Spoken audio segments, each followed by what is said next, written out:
అందరికీ నమస్కారం. ఎక్కడి నుంచి స్టార్ట్ చేయాలి? ఏ నోటిఫికేషన్ నుంచి స్టార్ట్ చేయాలి? అన్ని పెండింగ్ లోనే ఉన్నాయి. ఒక్క నోటిఫికేషన్ కాదు, ఒక్కటి కూడా రాలేదు మనకి. దేని గురించి మాట్లాడాలి?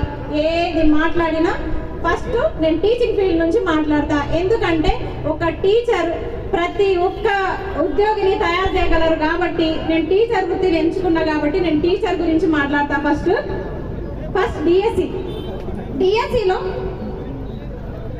డిఎస్సిలో 70% ప్రమోషన్స్కి వెళ్తున్నాయి, 30% మాత్రమే రిక్రూట్మెంట్స్ జరుగుతున్నాయి. అయితే దీని ద్వారా ఏమవుతుందంటే ఎస్ఏ పోస్టులు తక్కువ ఉంటున్నాయి అన్నట్టు, హెచ్జిటీలకే ఎక్కువ పోస్టులు వెళ్ళిపోతున్నాయి. అది అని చెప్పేసి మేము కోర్టులో కేసు వేస్తే దాన్ని ఏం చేసిర్రు? ప్రభుత్వం చేతిలో పెట్టిర్రు. ప్రభుత్వం ఇప్పటికీ కూడా స్పందించట్లేదు. మళ్ళీ ఏమన్నా అంటే వీళ్ళకి అవగాహన లేదు, వీళ్ళు పేడ్ ఆర్టిస్టులు అని చెప్పేసి అంటున్నారు. మేమా పేడ్ ఆర్టిస్టులం, మీరా పేడ్ ఆర్టిస్టులు?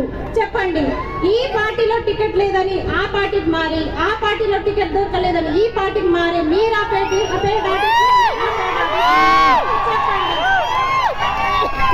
మేము నిరుద్యోగులం కామా? మేము అసలు నిరుద్యోగులం కామని మీరు ఎట్లా అంటున్నారు? ఏ నాయకుడు అనేది? ఒక ఆయన ఉంటాడు, మొత్తం మీడియా దొరికితే చాలు, ఒక కెమెరా దొరికితే లొడలొడలొడ వాగుతూనే ఉంటాడు.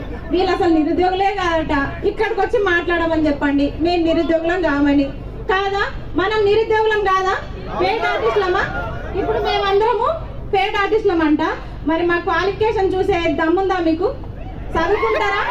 మా సర్టిఫికెట్లు ఇస్తాం, మీరు చదువుకుంటారా?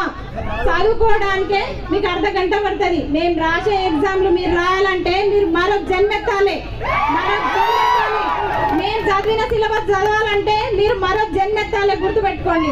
నిరుద్యోగులను ఎవరైనా తక్కువ చేసి మాట్లాడితే ఊరుకునే ప్రసక్తి లేదు. ఇంకొకటి ఏమంటే